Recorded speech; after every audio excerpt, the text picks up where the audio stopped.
Jonas at Whole Body Chiro here. I would like to go through some common causes of neck pain that easily could be avoided.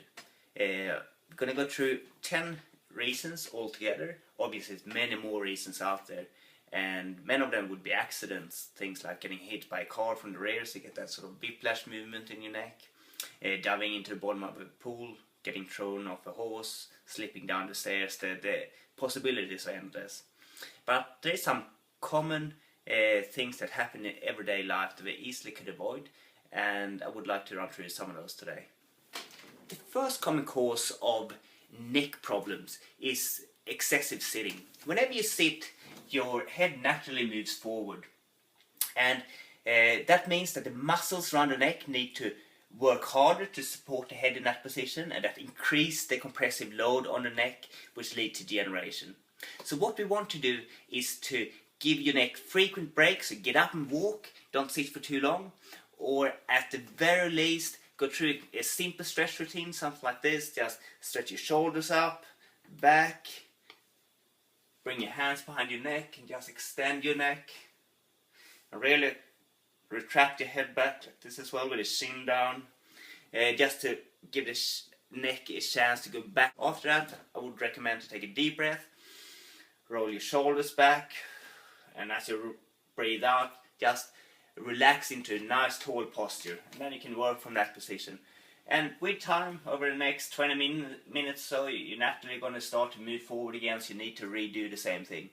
Because if you don't, you just gradually not going to realize how you just end up sitting lower and lower, and you get more and more problems with your neck. So take breaks and get back into that nice tall posture. Our second common cause of neck pain that's easy to avoid is using a laptop or any sort of handheld device that causing you to look down like this for long periods of time. So I might work on a device down here or on the computer down here, and because the screen I'm looking at is so much lower than eye level, I end up sitting looking down for long periods of times. So the way to avoid that with a handheld device, obviously, is hold your arm up. Here I can use my elbow onto the desk, and it makes it easier to sit with a good posture to operate the device. And for the laptop, if you're out and about, put a bag or something like that in between your lap and the computer to get up a little bit higher. And if you're at home, invest in getting an external keyboard and external keypad, and set your office space up properly. So it could look something like this, just a simple box, have this external keypad and mouse pad here. All I do is put the laptop up here, so the top of the screen is roughly in the same height as my eyes, and from here I can work much easier with a good posture and don't put my neck at risk. A third common cause of neck problems is due to having the wrong office setup in terms of having a too low chair.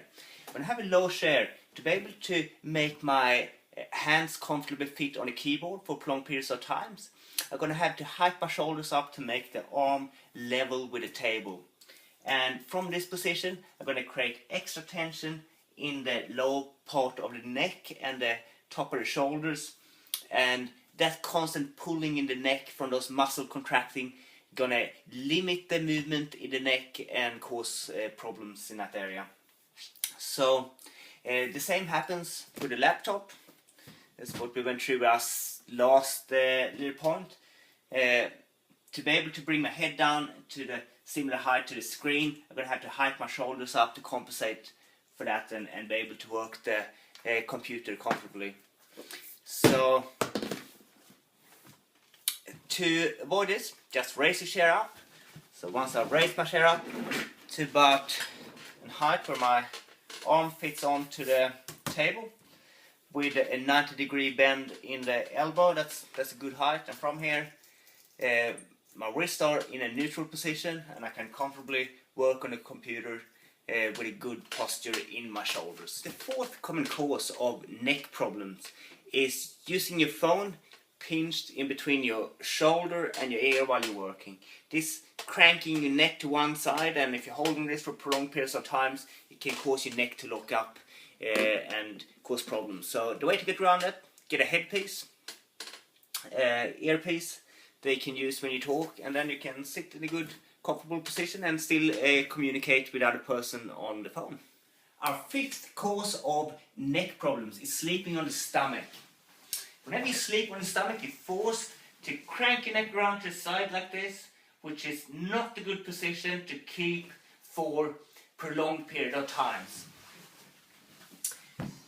The most relaxed position for your neck is just to look straight ahead with a nice arch in the neck like this. But whenever you sleep on your stomach and you crank your neck around, you force your neck into this twisted position that's not healthy to keep for prolonged period of times. So instead, try to sleep on your back. That's the best posture for your neck. Or if you don't find that comfortable, alternatively, sleep on the side. The sixth common cause for neck problems is having the wrong sized pillow. If the pillows are too high, you end up looking down at your feet when you're sleeping and having your head tilted forward like this. It's enough to do it all throughout the day from our sedentary lifestyle, and we don't need to do it when we sleep as well. But if I sleep on my side, it can be quite good to have a little bit of a thicker pillow to keep the head in line with the center line of my body.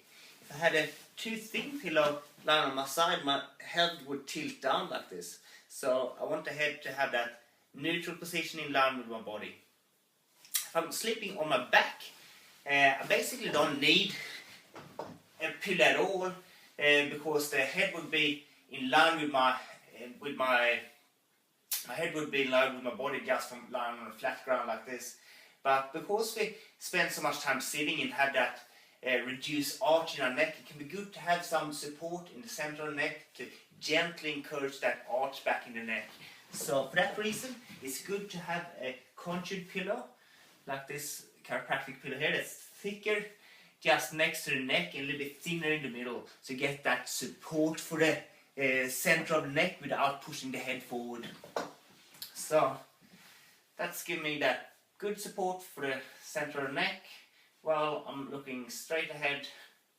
And I could use this pillow for lying on the side as well, but it would be too thin to just wear like this, so I would have to have another pillow underneath to build it up to good height, and from there, once again, I get neck support while I'm lying on my side. Our next common cause of neck pain is sleeping while sitting.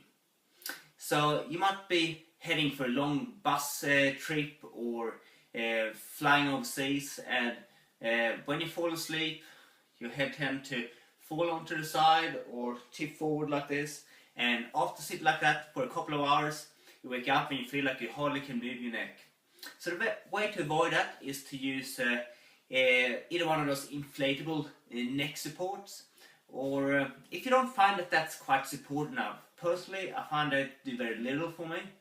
I need something more stable. Ideally, I would probably use one of those emergency neck braces that you use if you have a suspected spinal injury. Or you can just use something like your normal pillow. So if I have this pillow here, pop it behind my neck, just have this band to pull it in, and this support here is going to stop me from collapsing forward or side. I can't really move anyway, so just secures my head in that straight position. So if you're one of those people that want to have your own pillow with you when you head out traveling, that's a good little trick for you. Our next common cause of neck problems is having cold air blowing onto your neck while you have your neck in a fixed position for a prolonged period of time. So you might have the air conditioner on in the car, or the car window cranked down and that cold air blowing onto your neck. And the way to avoid your neck muscles stiffening up from that and locking the neck up is to use something like a scarf to keep your neck nice, warm and protected. So just like this, I'm still getting a cold breeze onto my arms and cooling my body down, but protecting the muscles on my neck. You're going to be sitting in that cold breeze for a long period. Our ninth cause of neck problems is when you sit in a lecture or a seminar and you're looking at the presenter that's side onto you. So for a few hours at a time you sit like this. That's not good at all for your neck. So if that's the case, try to turn in your seat so you're actually facing the presenter. Or even better, if you have the opportunity to turn your chair turn your chair around so you're facing the direction that you're looking. Our 10th and final cause of neck problem is a big one. Chronic stress. Whenever you're stressed, your shoulder has a tendency to pop up and forward like this, and when we constantly hold that position, that's causing lots of tension around our necks. So the way to avoid that is obviously don't stress. Learn to take some deep breath, realize the shoulders are up, breathe out and relax and get your shoulders back. By this stage, I'm sure you started to see a pattern. The things that really causing our neck problems in our everyday life is not once turning your neck the wrong way and that's what got me. That might be the result of a slow continuous build up of weaknesses in your neck, and the thing that's causing that is poor posture and keeping that posture for prolonged periods of time, particularly if you have increased muscle tension at the same time. This causes degenerative things in your processes in your neck that accumulates over time.